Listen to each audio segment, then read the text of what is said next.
اور ان کی کمال نظر کمال شخص پہ پڑی ہے، نظر کا کمال کہ انہوں نے ایسے شخص کا انتخاب کر لیا کہ جس سے پوری طرح وہ پر امید ہیں کہ یہ ادارہ ایک بڑا ادارہ بنے گا، یہ مدرسہ ایک جامعہ کی صورت اختیار کرے گا، یہاں اللہ کا قرآن پڑھایا جائے گا، یہاں اللہ کے رسول کی تعلیمات کو اجاگر کیا جائے گا، یہاں سے حفاظ پیدا ہوں گے، قراء پیدا ہوں گے، علماء پیدا ہوں گے، مفتی پیدا ہوں گے، انہی داروں سے آتے ہیں، یہیں سے پڑھ یہی سٹیج ہے،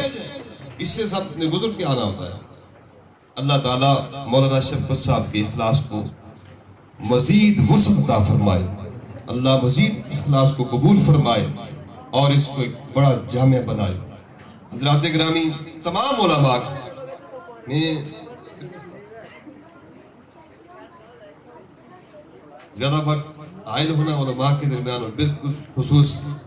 حضرت اقدس حضرت قبلہ مفتی صاحب کے سامنے یہ گفتگو کرنا یہ معمولی بات نہیں ہے،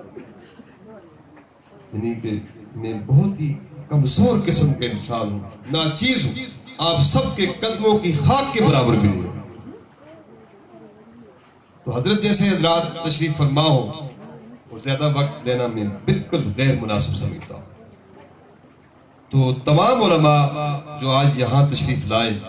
جن کا نام لیا ہے یا نہیں لیا، مولانا غلام اقبال صاحب بھی ہیں، کوئی محسوس نہ کرے، کوئی رہ نہ جائے، تو سب کا آنا اللہ اپنے دربار میں قبول فرمائے، اللہ اس آنے کو اخلاص والا آنا بنا دے، اللہ اس اخلاص کو قبول فرما لے، اللہ جن لوگوں نے جگہ دی ہے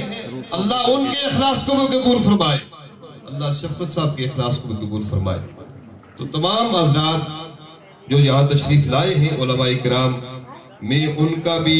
دل کی اتھا گریوں سے شکریہ ادا کرتا ہوں۔ آپ تمام حضرات علماء کا بیان سننے کے لیے، علماء کی زیارت کرنے کے لیے یہاں تشریف لائے۔ میرے دوستو، یہ علماء کا دیدار بھی یہ کسی نعمت سے کم نہیں ہے، یہ بہت بڑی بات ہے۔ آپ کے سامنے علماء حق کا بیٹھے، ورنہ میں نے ایسے لوگوں کو بھی دیکھا جو ممبر پہ بیٹھتے ہیں، رسول اللہ کے ممبر کو استعمال کرتے ہیں اور شرک کو کفر و بدعات کی دعوت دیتے ہیں، اور بڑی ڈٹائی کے ساتھ، بڑی تحدی کے ساتھ وہ شرک بیان کرتے ہیں۔ ممبر رسول پہ بیٹھتے ہیں، آپ تو اللہ کا شکر ادا کریں، آپ نے علماء، آپ کا تعلق علماء حق کے ساتھ ہے، علماء دیوبند کے ساتھ ہے، اور علماء دیوبند کی خدمات تو بالکل واضح کہ برے صغیر کے اندر جس انداز کے ساتھ انہوں نے دین کی خدمت کی ہے، میرے دوستو شاید ہی کوئی کر سکے۔ اللہ تعالیٰ سب کے اخلاص کو، جو ہمارے علماء اکابر دیوبند دنیا سے رخصت ہو گئے، اللہ پاک سب کو کرور جنت کی بہار نصیب فرمائے۔ حضرات گرامی، ہمیں کچھ پتہ نہیں تھا، علماء آئے۔ یہ میں تو اکثر ایک بات کہا کرتا ہوں، اس علاقے کے اندر جو توحید کی شمع ہے، اس علاقے کے اندر، اس وادی کے اندر، وہ کہان اور نارا تک دیکھیے، بڑے بڑے اکابر علماء دیوبند پیدا ہوئے، جنہوں نے دیوبند براہ راست دیوبند سے پڑھ کے آئے۔ یہ تو میں سمجھتا ہوں حضرت شاہ شہید کے قدموں کی برکت ہے، آیا یہ تو سید صاحب کے قدموں کی برکات ہے کہ آج ہم ان کے قدموں کی وجہ سے، کہاں سے وہ قافلہ چلا اور یہاں پہنچا، اور یہاں وہ آرام فرما رہے ہیں، فقط مدفون ہیں، ان کا مدفن ہے یہ ان کے مدفن ہونے کی وجہ سے اور ان کے قدموں کی برکت ہے کہ آپ کو اللہ نے علماء دیوبند نصیب فرمائے، جو سلسلے کی کڑی ہے،